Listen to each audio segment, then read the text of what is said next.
Hello students, कैसे हो आप। हम पढ़ रहे हैं चैप्टर साउंड। तो हम इस चैप्टर के एक्सरसाइज के क्वेश्चंस कर रहे हैं।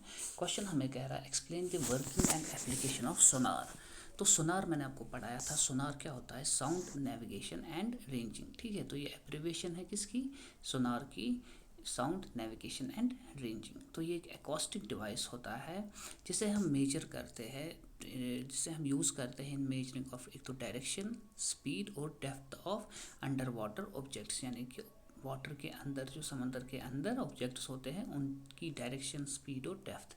चाहे शिप का जो बिखरा हुआ सामान होगा, शिप रैक्स या सबमरीन्स हो, ठीक है, जो आर्मीज यूज़ करती है यूजिंग। और ये कैसे ये करता है? ये कर रहा है यूज़ अल्ट्रासाउंड रेज, जो मैंने आपको समझाया था। तो क्या होता है, ये डेप्थ ऑफ ओशंस भी इससे पता चलता है। ठीक है, अब खाली ये मिलिट्री के कामों के लिए इस्तेमाल नहीं होता है, ये सिविलियन कामों के लिए भी इस्तेमाल होता है। अब देखो क्या होता है, एक बीम ऑफ अल्ट्रासाउंड जो है वो प्रोड्यूस होती है और वो ट्रैवल होती है कहाँ की तरफ? सी वाटर की तरफ, जो ट्रांसमिट करता है ट्रांसड्यूसर। ये ट्रांसड्यूसर है यहाँ पर। ठीक है, ये क्या करेगा? अल्ट्रासाउंड पल्स एक ट्रांसमिट। तो ये रिफ्लेक्ट यहाँ से होके आएगी। व्हेन इट रिफ्लेक्ट्स, तो एक इको प्रोड्यूस होता है जो डिटेक्ट होता है डिटेक्टर से। ठीक है, ये बॉटम ऑफ सी है, ये क्या है? रिफ्लेक्टेड अल्ट्रासाउंड पल्स या इको। तो डिस्टेंस को हम रिप्रेजेंट करते हैं डी से, of under water object is calculated from time taken by echo to return to the with speed. अब कितना टाइम इसको लगेगा, उससे हमें क्या पता चलता है? टाइम। और टू डी क्यों हमने ली? ये एक है डी और दूसरी भी है डी। यहाँ से यहाँ तक डी है, यहाँ से यहाँ तक भी सेम ही होगी। ठीक है, अब टोटल टाइम इसको कितना लगेगा? टी। और हमें पता है speed is equal to distance into time. Distance होता है स्पीड इंटू टाइम। स्पीड होती है डिस्टेंस डिवाइडेड बाई टाइम। तो डिस्टेंस किसके बराबर होगी? Speed into time. v है स्पीड, t है टाइम। अब 2d क्यों ली मैंने? क्योंकि एक और दो। ठीक है, एक साइड से d, दूसरे साइड से d, यानी कि कितनी डिस्टेंस नीचे तक है।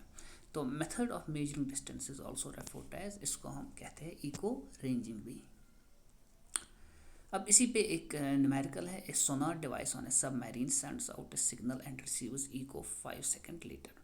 तो 5 सेकंड के बाद इसको इको मिल रहा है। जैसे ही नीचे जाता है, फिर टोटल में इसको 5 सेकंड लगता है वापस आने में। तो हमें करना है speed of sound in water if the distance of object from submarine. तो डिस्टेंस जो ऑब्जेक्ट की है यहाँ तक, वो कितनी है? 3625।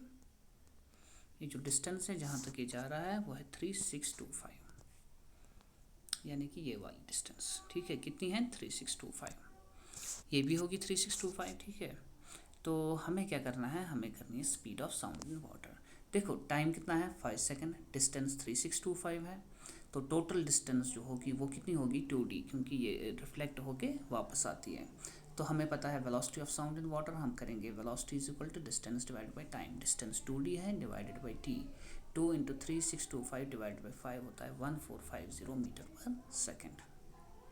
तो अच्छे से पढ़ना, अभी मैं सेंड कर रहा हूँ।